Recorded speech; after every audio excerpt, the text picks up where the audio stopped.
소형 지점의 가장 큰 실수가 이 페밀리즘에 갇혀 있기 때문입니다. 페밀리즘을 깨지 못하면 절대 중대형 지점으로 성장하기가 어렵습니다.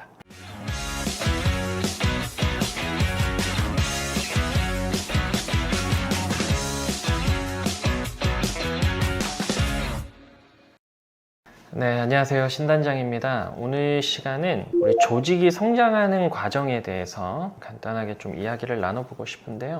우리가 처음 조직을 시작할 때 소형 지점으로 시작합니다. 적게는 2명, 3명, 5명까지도 될 수 있겠죠. 그런데 이 소형 지점이 커지게 되면 중형이 되겠고요. 이 중형이 또 커지면 대형이 됩니다. 그리고 커지면 초대형이 돼요. 그러면 우리가 이제 초대형까지 조직을 키우기 위해서는 먼저 소형 조직일 때 조직 관리를 잘 하셔야 됩니다. 보통 초기 소형 지점을 이제 4명에서 이제 7명까지로 이야기를 해보겠습니다. 초기 소형 지점일 때는요, 특징이 있어요. 바로 패밀리즘이라는 겁니다. 그냥 한 명 한 명이 다 가족이에요. 형이고 누나고 친구고 이웃이고 친분이나 관계를 통해서 함께 그 그룹을 만드는 경우가 이 초창기 조직의 모습입니다. 그러면 이런 조직은 말 그대로 이제 가족과 같은 패밀리즘이 있어요. 그냥 너무 가족 같으니까 너무 좋은 거예요. 그런데 초기 소형 지점의 가장 큰 실수가 이 패밀리즘에 갇혀 있기 때문입니다. 패밀리즘을 깨지 못하면 절대 중대형 지점으로 성장하기가 어렵습니다.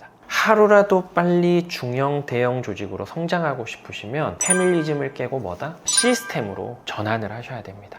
이 시스템을 만들어야 중형 지점으로 성장할 수 있어요. 우리가 가족 간에는 허물도 서로 그냥 인정해 줍니다. 그래서 부족한 것도 그냥 이해해요. 그냥 그럴 수 있지 라고 생각하기도 합니다. 그런데 그런 것들이 조직을 성장하지 못하게 하는 걸림돌이 되고 장애물이 돼요. 그래서 이 패밀리즘을 관리자분께서 빨리 깨주셔야 돼요. 그래서 뭐가 중요하다? 지난 시간에 했던 형식과 방법이 정말 중요한 거예요. 이 패밀리즘 안에는 이 형식이라는 것이 존재하지 않아요. 어떤 방법도 고민하지 않습니다. 그냥 좋은 게 좋은 건 거예요. 이 관계를 깨고 시스템을 도입하셔야 돼요.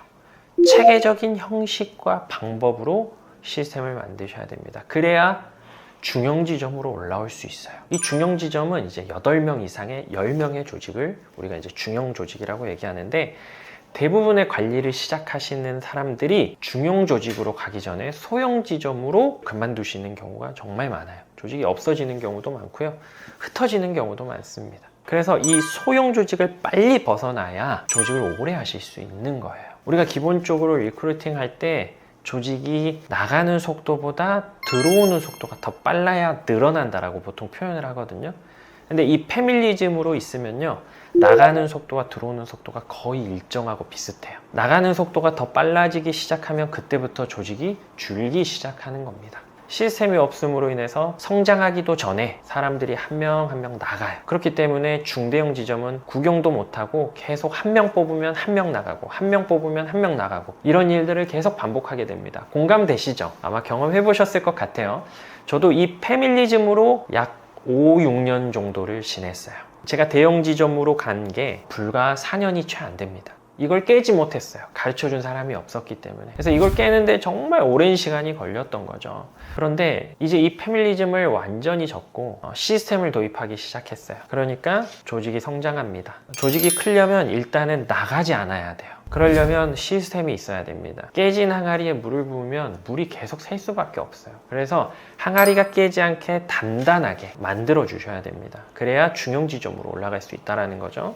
그런데 대형 지점은 좀 달라요. 중형에서 대형 지점으로 가기 위해서는 이제 15명, 20명대 이 구간에 들어오기는 정말 어려워요. 그래서 이 구간에 들어오기 위해서는 많은 노력이 필요한데, 대형 지점으로 가기 위해서 우리가 반드시 기억해야 될 것은요, 분할이라는 제도예요. 분할. 조직이 커지면 커질수록 내가 담고 있을 수 있는 그릇은 한계가 있습니다. 내가 혼자서 다 품으려고 하면 안 돼요. 그건 욕심입니다.